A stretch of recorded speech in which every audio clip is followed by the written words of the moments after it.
Doctor Tahir al-Qadri کہہ رہے ہیں کہ شیعہ علماء جھوٹ بولتے ہیں، شیعہ ذاکرین جھوٹ بولتے ہیں، شیعہ علماء اور ذاکرین منبر میں بیٹھ کے جھوٹی روایتیں سناتے ہیں، لوگوں کو رلاتے ہیں۔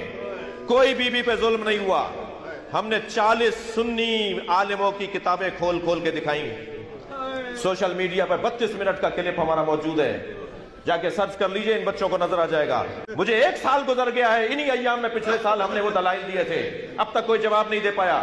جواب دو ہمیں کہ تمہاری کتابیں نہیں ہیں تو کس کی کتابیں ہیں؟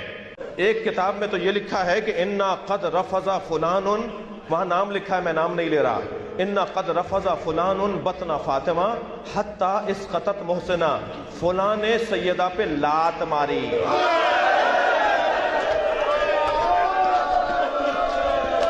حَتَّى اِسْقَطَتْ مُحْسِنَا، جس کی وجہ سے محسن شہید ہو گیا۔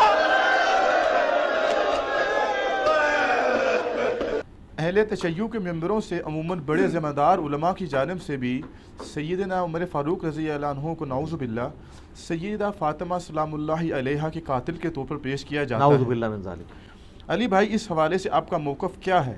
مصائب جتنے بیان کرتے ہیں پہلے ان کی آپ سند ثابت کریں۔ اگر آپ اس کو ڈیپ ڈگ کریں گے، دنیا کی جتنی کتابوں میں سیدنا عمر پہ یہ الزام لگایا گیا کہ وہ نعوذ باللہ حضرت فاطمہ کے قاتل ہیں، اس کی اصل ایک ہی سند ہے، ایک ہی کتاب ہے جس سے ساروں نے لی ہوئی ہے، اور وہ کتاب ہے سلیم بن قیس ہلالی کی۔ اردو میں ہم سلیم بولتے ہیں، یہ لفظ سلیم ہے عربی میں۔ یہ کہتے ہیں حضرت علی کے اصحاب میں سے تھا، تابعی تھا، ان کے ساتھیوں میں سے تھا۔ جب حجاج ابن یوسف نے شیعان علی کے اوپر ظلم کیے تو یہ چھپ کے ابان بن ابی عیاش کے گھر میں اس نے پناہ لی، پوری زندگی اس کے ساتھ رہا۔ مرتے مرتے یہ کتاب اس کے حوالے کی اور کہا کہ میں تو جا رہا ہوں، تو یہ کتاب امانت ہے تیرے پاس، امت تک پہنچانی ہے۔ اس کے بعد ابان بن ابی عیاش اس کتاب سے روایتیں بیان کرتا تھا۔ اب یہ نہیں پتا کہ یہ روایت اس کتاب میں لکھی بھی ہوئی تھی کہ نہیں ہے، وہ خود سے بیان کرتا تھا، کیونکہ ابان بن ابی عیاش خود کذاب ہے۔ کذاب بندہ اگر روایت بیان کر رہا ہو تو اس کی اتھینٹسٹی خود ہی ختم ہو جاتی ہے۔ ابان بن ابی عیاش وہ ہے جس کو صحیح مسلم کے مقدمے میں امام مسلم نے لکھا ہے کہ یہ کذاب، جھوٹا راوی ہے۔ بلکہ 2 تابعین، تبع تابعین آپس میں ملاقات کرتے ہیں تو اور وہ اس کو بتاتا ہے کہ میں نے جو ہے وہ 1000 سے زیادہ حدیثیں ابان بن ابی عیاش سے سنی ہیں، اور وہ کہتا ہے پھر میں نے نبی علیہ السلام کی خواب میں زیارت کی تو آپ نے صرف 5 یا 6 حدیثوں کی تصدیق کی، باقی سب پہ آپ نے فرمایا میری حدیثیں ہی نہیں ہیں۔ ابان بن ابی عیاش کا یہ حال ہے۔ یہ 140 ہجری میں یا 146 ہجری میں فوت ہوا ہے۔ کذاب۔ یہ اس نے واقعہ گھاڑ کے بیان کیا ہے۔ دنیا میں جہاں بھی آپ کو واقعہ ملے گا نا، ابان بن ابی عیاش کے حوالے سے ملے گا، اور وہ کہے گا جی مجھے جو کتاب ملی تھی سلیم بن قیس ہلالی کی، اس سے۔ اور یہ نہ سمجھیے گا یہ صرف سنی سے کہہ رہے ہیں کذاب ہے۔ علامہ خوئی جو ہیں اہل تشیع کے، وہ بھی کذاب سمجھتے ہیں اسے۔ شیعہ کے نزدیک بھی جھوٹا راوی ہے، لیکن یہ سودا چونکہ وہ ذاکرین نے بیچنا تھا، اور مجھے دکھ ہے بعض علماء بھی یہ سودا بیچ رہے ہیں شیعہ کے۔ ان کو تو کم از کم شرم و حیا کرنی چاہیے کہ اس کی سند ثابت بھی ہے کہ نہیں۔ پہلے تو سند کے ساتھ واقعہ ثابت کریں، اگلی بات تو بعد میں ہوگی۔ جب ایک چیز ثابت ہی نہیں ہے اور آپ وہ سودا بیچ رہے ہیں اور اتنی بڑی بات کر رہے ہیں، بالکل جھوٹا واقعہ ہے یہ۔ کوئی سیدنا عمر قاتل فاطمہ نہیں ہے، ورنہ مولا علی پوری زندگی کبھی بھی کمپرومائز نہ کرتے۔ مولا علی کو یہ حدیث نہیں پتا تھی، بخاری و مسلم دونوں میں حدیث ہے، فاطمہ میرے جگر کا ٹکڑا ہے، جس نے فاطمہ کو تکلیف دی اس نے مجھے تکلیف دی، اور جس نے فاطمہ کو قتل کیا ہو مولا علی اس کے ساتھ ہوں، اور اپنی بچی کا رشتہ ام کلثوم کا اس کو دے دیں۔ اور یہ وہ چیز ہے جو شیعہ کی کتابوں میں موجود ہے۔ وہ تعویل کرتے ہیں کہ جی وہ زبردستی لیا تھا، انکاری کوئی نہیں ہے۔ ذاکرین انکاری ہو جائے، ذاکرین تو ہے ہی جاہل ہے نا، ان کے پاس تو علم ہے ہی نہیں ہے۔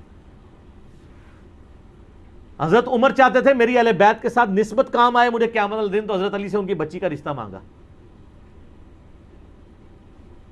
تو اس طرح ہوتا۔ پھر حضرت علی رضی اللہ تعالیٰ عنہ چیف جسٹس کا عہدہ قبول کرتے حضرت عمر کے دور کے اندر، کہ تو میرے بیوی کا قاتل ہے تو ہاں میں تیرا عہدہ قبول کرتا ہوں۔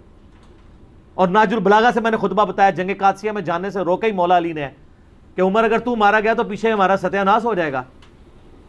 ان کی جان کو قیمتی سمجھتے ہوتے, اپنے بیوی کی قاتل, اور بیوی نہیں صرف, جنتی عورتوں کی سردار. بخاری مسلم میں حدیث ہے میری بیٹی فاطمہ جنتی عورتوں کی سردار ہے, اور ترمذی میں آگے الفاظ ہیں حسن و حسین جنتی نوجوانوں کے سردار ہیں. تو ہم تو مولا علی کے ساتھ کھڑے ہیں بھی علیہ السلام. وہ شیخین کے ساتھ رہے, خلفائے ثلاثہ کے ساتھ رہے. میرا یوٹیوب پہ کلپ ہے خلفائے ثلاثہ کی شان مولا علی کی زبانی نہج البلاغہ سے, سنی کتابوں سے نہیں, شیعہ کی نہج البلاغہ سے. لاکھوں لوگوں نے دیکھا ہے, ایچ ڈی کیمرے میں نے سارے خطبات دکھائے ہیں. یہ بالکل جھوٹ ہے کہ وہ نعوذ باللہ سیدہ فاطمہ کے قاتل تھے, اور کہتے ہیں دروازہ پھینک دیا. اللہ کے بندو, دروازے تو اس ٹائم ویسے ہی کوئی نہیں تھے. ہاں میں قرآن سے ثابت کرتا ہوں, قرآن میں آیا جب کسی کے گھر جاؤ تو اجازت لو. اعلیٰ ہونا چاہیے تھا دروازہ کھٹکھٹاؤ, کیونکہ اگلے زمانوں میں ابھی بھی گاؤں ایریا میں آپ چلے جائیں تو صرف پردے لٹکے ہوتے ہیں, باہر سے صرف آواز لگاتے ہیں میں اندر آ سکتا ہوں, عورتیں پردہ کر لیں چلے جاتے.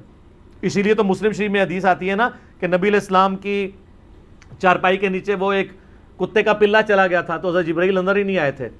تو وہ سگے مدینہ کیسے پہنچ گیا اندر؟ صرف پردہ ہوتا تھا.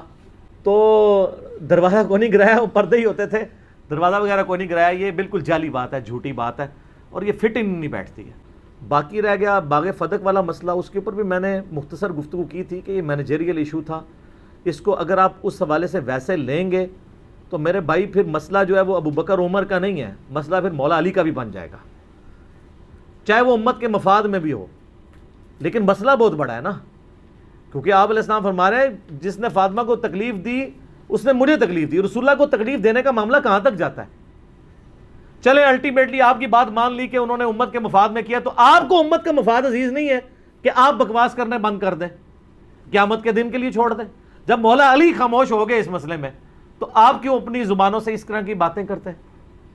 تو بات کہاں سے کہاں چلی. مولا علی ابو بکر کے ساتھ بھی رہے, عمر کے ساتھ بھی رہے, عثمان کے ساتھ بھی رہے, رضی اللہ عنہم اجمعین وعلیہم السلام اجمعین. لہٰذا اگر یہ سیدنا عمر قاتل فاطمہ ہوتے نعوذ باللہ من ذالک تو ایسا معاملہ نہ ہوتا. جھوٹ نہ بولا جائے, مصائب کو چسکا لے کے بیان کرنا بغیر سند کے, اور اس میں بالکل علم کی پرواہ نہ کرنا اور جذبات کے ساتھ کھیلنا لوگوں کے, یہ بالکل علمی ظلم ہے.